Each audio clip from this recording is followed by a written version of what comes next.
बात सपाट में आज दुखद खबर से शुरुआत करते हैं। देश के पहले सीडीएस जनरल बिपिन रावत का हेलीकॉप्टर हादसे में निधन हो गया। भारतीय वायुसेना ने इसकी आधिकारिक पुष्टि कर दी है। हेलीकॉप्टर में सवार 14 लोगों में से 13 लोगों की मौत हो गई। इस हादसे में उनकी पत्नी मधुलिका रावत का भी निधन हो गया। जनरल का शव गुरुवार शाम तक दिल्ली लाया जाएगा। हेलीकॉप्टर में कुल 14 लोग सवार थे, जिनमें से एक ग्रुप कैप्टन वरुण सिंह का अभी इलाज चल रहा है। Chief of defence staff general Bipin Rawat वायुसेना के Mi-17 V5 हेलीकॉप्टर से बुधवार दोपहर करीब 3 बजे निर्धारित कार्यक्रम में लेक्चर देने के लिए कुन्नूर जिले के वेलिंगटन स्थित डिफेंस सर्विसेज स्टाफ कॉलेज जा रहे थे। हेलीकॉप्टर ने सुलूर एयरबेस से उड़ान भरी थी और वेलिंगटन जा रहा था। हेलीकॉप्टर में सवार अन्य लोग brigadier LS Lidder, lieutenant colonel Harjinder Singh, Naik Gursewak Singh, Naik Jitendra Kumar, Naik Vivek Kumar, Naik VI Teja, havildar Satpal और पायलट शामिल थे। इस दौरान हेलीकॉप्टर दुर्घटनाग्रस्त हो गया। सेना ने दुर्घटना के कारणों का पता लगाने के लिए जांच के आदेश दे दिए हैं। हादसे के बारे में रक्षा मंत्री ने प्रधानमंत्री नरेंद्र मोदी को पूरी जानकारी दी है। वहीं इस हादसे के बारे में रक्षा मंत्री राजनाथ सिंह कल गुरुवार को संसद में बयान देंगे। वायुसेना ने कहा कि हादसे की जांच के आदेश दे दिए गए हैं। रक्षा मंत्री राजनाथ सिंह ने भारतीय वायुसेना प्रमुख air chief marshal VR Chaudhary को तमिलनाडु में सैन्य विमान दुर्घटनास्थल पर भेजा है। रक्षा मंत्रालय के वरिष्ठ अधिकारियों की बैठक भी हुई है और इस खबर के बाद से लगातार श्रद्धांजलि दी जा रही है। प्रधानमंत्री नरेंद्र मोदी, राष्ट्रपति समेत बिहार के मुख्यमंत्री और झारखंड के मुख्यमंत्री ने भी जनरल बिपिन रावत को श्रद्धांजलि दी है। अब आइए एक नजर डालते हैं सीडीएस बिपिन रावत के अभी तक के सफर पर, उनकी जीवन सफर पर। उत्तराखंड के पौड़ी गढ़वाल में जन्मे थे बिपिन रावत। लेफ्टिनेंट जनरल लक्ष्मण सिंह रावत के बेटे थे बिपिन रावत। तो आर्मी परिवार से ही ताल्लुक रखते थे। बिपिन रावत ने शिमला के सेंट एडवर्ड स्कूल से शिक्षा हासिल की। खड़गसला के राष्ट्रीय रक्षा अकादमी के भी छात्र रहे। वो दिसंबर 1978 को भारतीय सैन्य अकादमी देहरादून में सेना में शामिल हुए। 11वें गोरखा राइफल्स की 5वीं बटालियन में नियुक्त हुए थे। बिपिन रावत को स्वॉर्ड ऑफ ऑनर से भी सम्मानित किया जा चुका था। बिपिन रावत की पत्नी का नाम मधुलिका रावत था। सीडीएस बनाए जाने से पहले बिपिन रावत 27वें थल सेनाध्यक्ष थे। 1 सितंबर 2016 को भारतीय सेना का उप सेना प्रमुख उन्हें नियुक्त किया गया था और उसी के बाद उन्हें सेना प्रमुख भी बनाया गया था दिसंबर 2016 को। बिपिन रावत को आतंकवाद रोधी अभियानों में काम करने का कई वर्षों का अनुभव है। पूर्वी भारत से लेकर कश्मीर तक वो तैनात रहे। कांगो में पीस कीपिंग फोर्स की अगुवाई की। बिपिन रावत ने ऊंचाई वाले युद्ध क्षेत्रों में भी कई सालों तक काम किया। उनके उत्कृष्ट कार्यों के लिए उन्हें परम विशिष्ट सेवा मेडल से भी सम्मानित किया गया था। इसके अलावा उन्हें उत्तम युद्ध सेवा मेडल, अति विशिष्ट सेवा मेडल, युद्ध सेवा मेडल, सेना मेडल, विशिष्ट सेवा मेडल जैसे सम्मानों से भी नवाजा गया था। और साल 2016 में सर्जिकल स्ट्राइक पाकिस्तान के खिलाफ किया गया और इस सर्जिकल स्ट्राइक के प्रमुख रणनीतिकार थे बिपिन रावत। लेकिन बिपिन रावत की मौत जिस हेलीकॉप्टर के क्रैश होने की वजह से हुई, उस हेलीकॉप्टर के बारे में हम आपको बताते हैं। Mi-17 V5 हेलीकॉप्टर नाम है और यह हेलीकॉप्टर रूस की कंपनी बनाती है। Mi-17 V5 वायुसेना के भारतीय वायुसेना के Mi-17 V5 हेलीकॉप्टर में 2 इंजन होते हैं। Night vision, on board weather radar और ऑटो पायलट सिस्टम से लैस होता है। ये हेलीकॉप्टर Mi-17 V5 दुनिया के सबसे उन्नत ट्रांसपोर्ट हेलीकॉप्टर में से एक है। 36 लोग एक साथ इस हेलीकॉप्टर में बैठ सकते हैं। मिसाइल हमला करने में भी सक्षम है यह हेलीकॉप्टर। S8 रॉकेट से भी लैस रहता है हेलीकॉप्टर। 250 किलोमीटर प्रति घंटे की अधिकतम रफ्तार भर सकता है। 6000 मीटर की ऊंचाई तक उड़ान भर सकता है। सैनिकों, हथियारों को ले जाने, पेट्रोलिंग, रेस्क्यू ऑपरेशन के लिए भी इस्तेमाल किया जाता है। समुद्री, मौसम और रेगिस्तानी परिस्थितियों में उड़ान के लिए इसे डिजाइन किया गया है। साल 2016 में पाकिस्तान के खिलाफ सर्जिकल स्ट्राइक में भी इसका इस्तेमाल किया गया था। साल 2008 में मुंबई आतंकी हमले के वक्त भी इस्तेमाल किया गया था। 1999 में ऑपरेशन सफेद सागर में भी इस हेलीकॉप्टर का इस्तेमाल किया गया था। वायुसेना Mi-17 V5 को बतौर VVIP चॉपर इस्तेमाल करती है। बिना हवाई पट्टी वाले इलाके में VVIP मूवमेंट इसी हेलीकॉप्टर के जरिए किया जाता है। पीएम मोदी लद्दाख, केदारनाथ जैसे इलाकों में इसी हेलीकॉप्टर के जरिए गए थे। हाल ही में केदारनाथ गए थे। रक्षा मंत्री जैसे वीवीआईपी इसी हेलीकॉप्टर में सुदूर इलाकों में जाते हैं।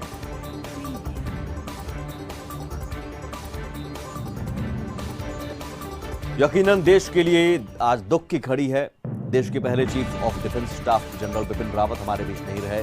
और इत्तेफाक देखिए, 2016 में पाकिस्तान के खिलाफ सर्जिकल स्ट्राइक के रणनीतिकार थे बिपिन रावत, और जिस हेलीकॉप्टर में सवार थे MI-17 V5 हेलीकॉप्टर, उसका इस्तेमाल भी उस सर्जिकल स्ट्राइक में किया गया था।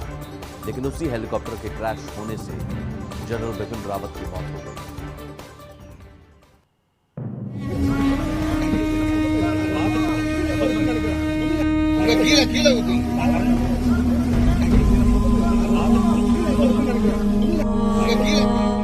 आग और धुएं के बीच पड़े इस मलबे की यह तस्वीर उस दुखद हेलीकॉप्टर हादसे के बाद की है, जिस हादसे में देश के chief of defence staff Bipin Rawat की मौत हो गई। साथ में सवार उनकी पत्नी मधुलिका रावत की भी मौत हो गई। यह हादसा तब हुआ जब सीडीएस लेक्चर देने नीलगिरी पहाड़ी स्थित डिफेंस सर्विस स्टाफ कॉलेज जा रहे थे। रास्ते में ही तमिलनाडु के कुन्नूर में वायुसेना की सबसे सुरक्षित माने जाने वाला हेलीकॉप्टर MI-17 V5 क्रैश कर गया। हेलीकॉप्टर में कुल 14 लोग सवार थे। इस हादसे में सीडीएस बिपिन रावत समेत 13 की मौत हुई। वायुसेना ने इस हादसे की जांच के आदेश दे दिए हैं।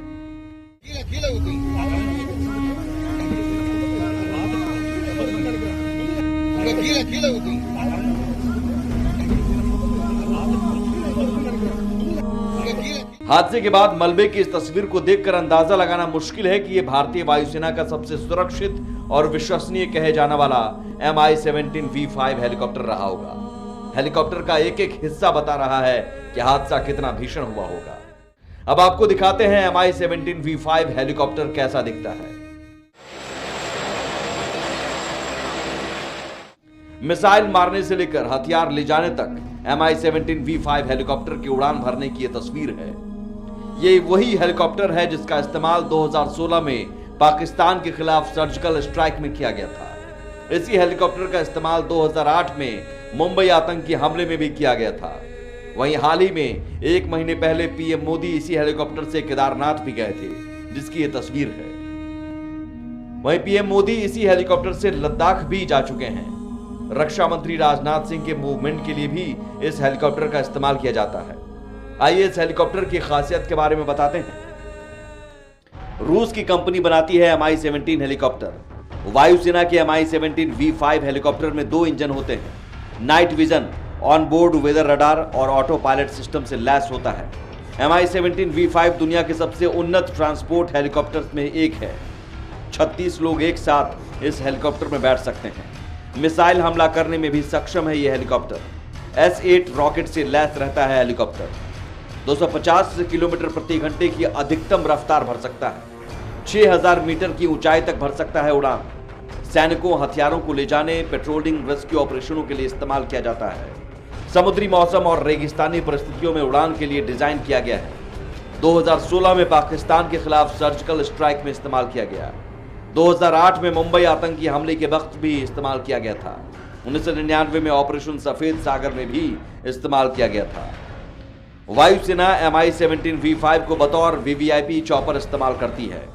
बिना हवाई पट्टी वाले इलाके में वीआईपी मूवमेंट इसी हेलीकॉप्टर के जरिए किया जाता है। पीएम मोदी लद्दाख, केदारनाथ जैसे इलाकों में इसी हेलीकॉप्टर के जरिए गए थे। रक्षा मंत्री जैसे वीवीआईपी इसी हेलीकॉप्टर में सुदूर इलाकों में जाते हैं।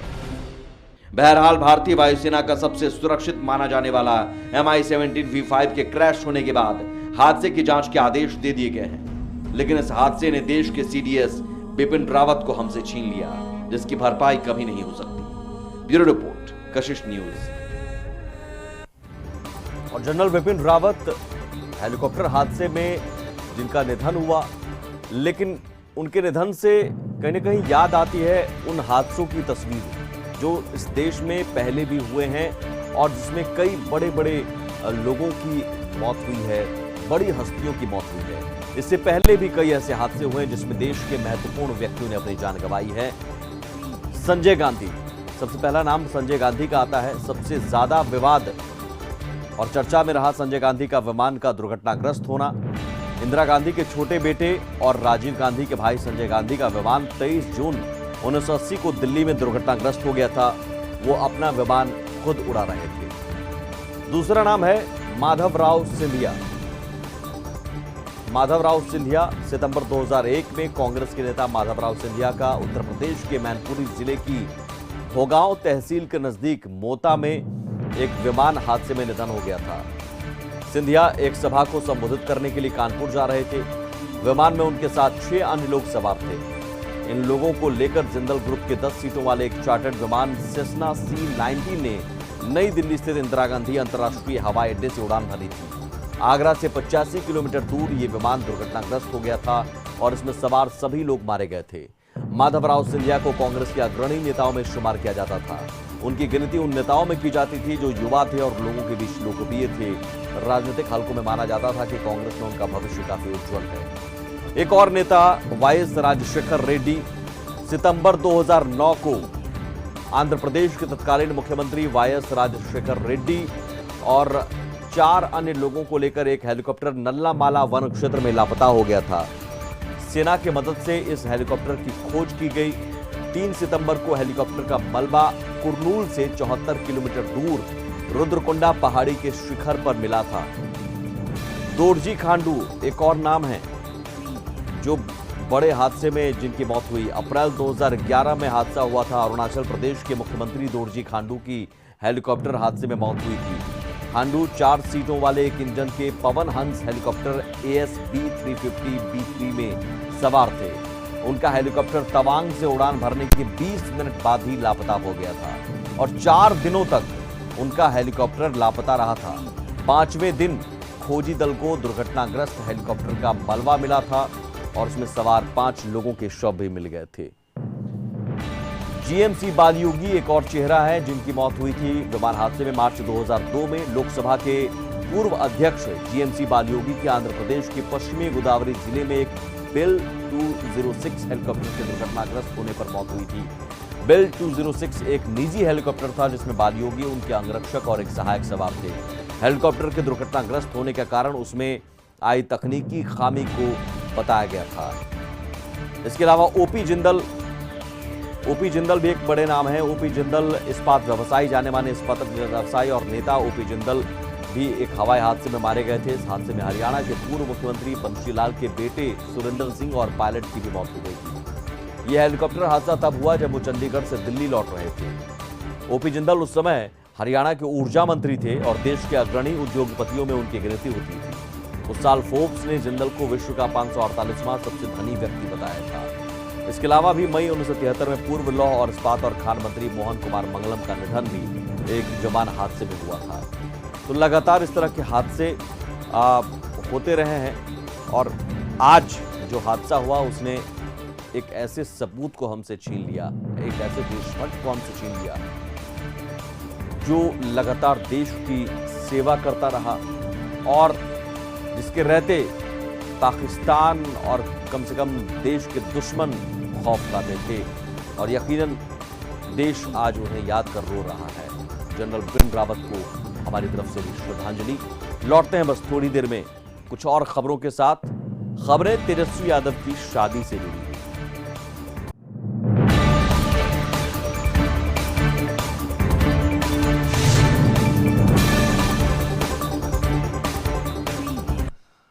बिहार के most eligible bachelor Tejashwi Yadav अब बैचलर नहीं रहेंगे।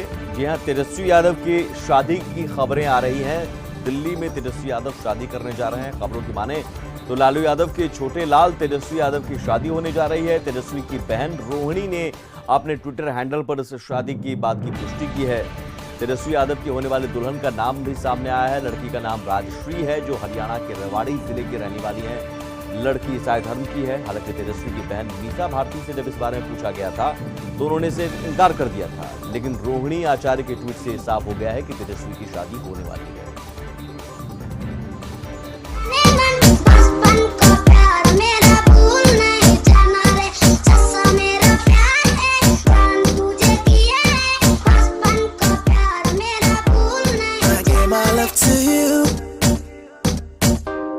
You're one of a kind girl.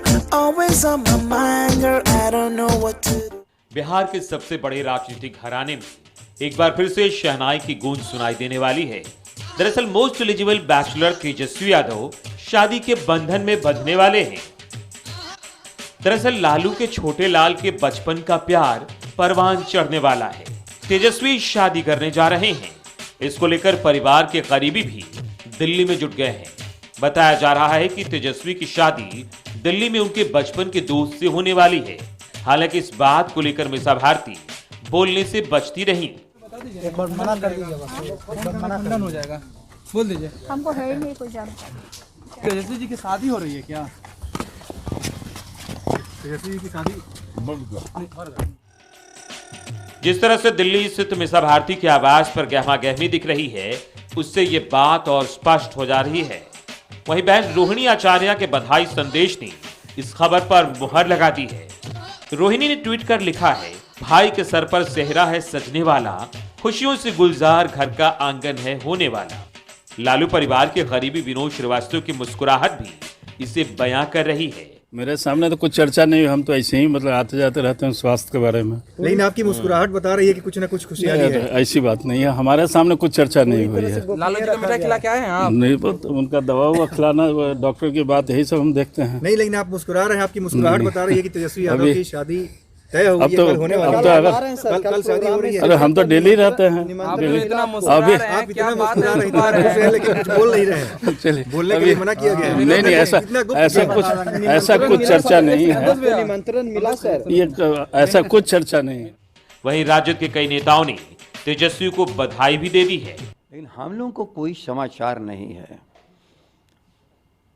लेकिन आपके द्वारा दिया हुआ सगाई या शादी का जो भी समाचार है, यह बिहार के लिए और राष्ट्रीय जनता दल के लाखों समर्थकों के लिए उषावर्धक समाचार है। खुशी की बात, अनुकरणीय है ये शादी है कि जहाँ दो लोग सादगी के साथ अगर सगाई कर रहे हैं तो ये पूरे देश के लिए एक नसीहत की बात होगी, और ख़ास करके नौजवानों के लिए। तो मैं इसके लिए बहुत बहुत बधाई और शुभकामना देता हूँ। मुझे तो पहले से कोई इसकी जानकारी नहीं है। आप ही लोगों से अभी यहाँ आया हूँ तो सुन रहा हूँ कि तेजस्वी यादव जी की सगाई या शादी, जो दोनों वर्ड सुन रहे हैं आप लोगों से, अगर हो रही है तो उम्र उनका हो ही गया, होना चाहिए, कोई इसमें खराबी नहीं है, बल्कि बधाई के पात्र हैं। बल्कि उन्होंने एक एग्जाम्पल पेश किया। बिहार विधानसभा चुनाव में मिली हार और राजद सुप्रीमो की खराब सेहत से लालू परिवार की परेशानी बढ़ गई थी। लेकिन अब राजद के राजकुमार की शादी से निश्चित तौर पर बिहार के सबसे बड़े राजनीतिक घराने के आंगन में खुशियां आने वाली है। ब्यूरो रिपोर्ट, कशिश न्यूज। आगे बढ़ते हैं। मुख्यमंत्री नीतीश कुमार मुंगेर जिले के संग्रामपुर के कटियारी पहुंचे, जहां उन्होंने महानय बियर सिंचाई परियोजना का निरीक्षण किया और अधिकारियों को कई निर्देश दिए। निरीक्षण के बाद सीएम तारापुर पहुंचे, जहां से कड़ी सुरक्षा व्यवस्था के बीच सिंचाई अवर प्रमंडल के आईबी पहुंचे, जहां उन्होंने कार्यकर्ताओं से संवाद किया। इसके बाद तारापुर के ऐतिहासिक थाना भवन का निरीक्षण करते हुए शहीद स्मारक भवन पहुंचकर शहीदों के स्तूप पर श्रद्धांजलि दी। तारापुर में आयोजित एनडीए कार्यकर्ता संवाद समारोह में कार्यकर्ताओं ने अपने मन की बात सीएम और अन्य मंत्रियों के अलावा अधिकारियों के सामने खुलकर रखी। वहीं मुख्यमंत्री ने सभी कार्यकर्ताओं की बातों को ध्यानपूर्वक सुना। सीएम ने कहा कि चुनाव के दौरान उन्होंने वादा किया था, वे मिलने आएंगे, इसलिए आना पड़ रहा है। सीएम ने एनडीए प्रत्याशियों की जीत पर लोगों का धन्यवाद दिया। मुख्यमंत्री ने कहा कि तारापुर विधानसभा क्षेत्र में पहले भी विकास का काफी काम हुआ है, लेकिन इस क्षेत्र में सिंचाई की व्यवस्था को और कैसे बेहतर बनाया जाए, इस पर काम जारी है। सीएम ने कहा कि हर तबके के लोगों के लिए विकास का काम किया जा रहा है। मुख्यमंत्री के साथ जेडीयू के राष्ट्रीय अध्यक्ष ललन सिंह, जल संसाधन मंत्री संजय झा, मंत्री अशोक चौधरी, मंत्री सम्राट चौधरी और विधायक राजीव कुमार सिंह के अलावा कई अधिकारी मौजूद रहे।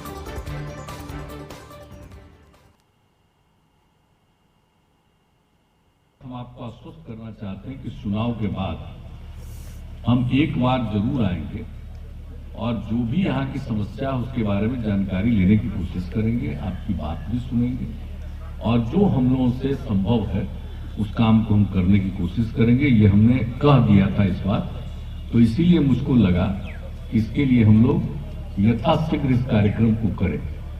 तो इसी के लिए आज का दिन तय किया और आज आप जानते ही हैं कि मुझको लगा कि आप लोगों के साथ तो हम बैठेंगे, आपकी बात सुनेंगे लेकिन इसके साथ साथ मुझको लगा कि सिंचाई से संबंधित जो मामला है उसको भी थोड़ा देखते हैं, और बहुत पहले से यहाँ पर सिंचाई का सारा काम हो रहा है और काम काफी हुआ है और कई तरह से, यानी चाणक्य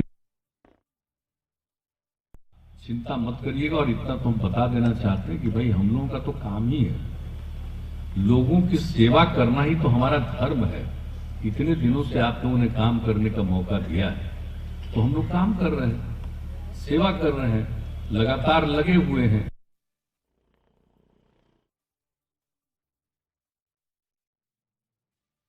तो मुख्यमंत्री नीतीश कुमार जी ने 15 साल में बिहार में जो काम किया है, आज हम अमन चैन से रहते हैं, आज हम शांति से रहते हैं। हम बिना डर भय के कहीं भी 12 बजे, 1 बजे, 2 बजे, 4 बजे रात में भी जाते हैं। झारखंड का रुख करेंगे। दुमका दौरे पर गए झारखंड के सीएम हेमंत सोरेन ने जिले को कई सौगातें दी हैं। स्थानीय पुलिस लाइन मैदान में मुख्यमंत्री हेमंत सोरेन ने आपके अधिकार, आपकी सरकार, आपके द्वार कार्यक्रम के तहत करोड़ों की परिसंपत्तियों का वितरण किया। आपकी सरकार आपके द्वार सौरमंडल स्तरीय मेगा परिसंपत्ति वितरण कार्यक्रम में 111 करोड़ से अधिक की परिसंपत्तियों का वितरण महिलाओं, युवाओं, कृषकों के बीच किया गया। परिसंपत्तियों के वितरण के मौके पर राज्य के ग्रामीण विकास मंत्री आलमगीर आलम और श्रम, नियोजन एवं प्रशिक्षण विभाग के मंत्री सत्यानंद भोक्ता भी मौजूद थे। साथ ही राज्य के कृषि मंत्री बादल पत्रलेख भी मौजूद थे।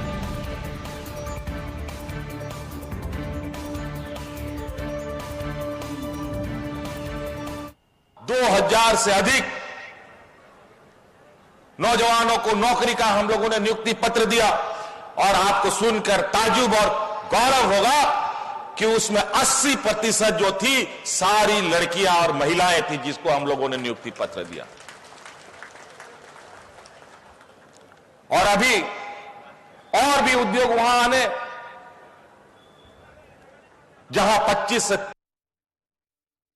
अभी भारत सरकार के कोल मंत्री आए थे, उनका पूरा महकमा राज्य सरकार के पास आया था कि यहां कोयला खदान की बात करनी है, यहां अन्य खनिज संपदाओं का खनन के विषय में बात करना है।